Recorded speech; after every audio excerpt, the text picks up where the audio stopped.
Let's see what size chips I was making.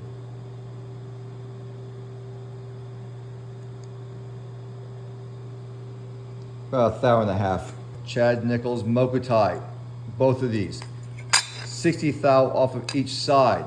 Okay, I used a 5/16 carbide cutter, 4 flute, 20 thou radius on the corners.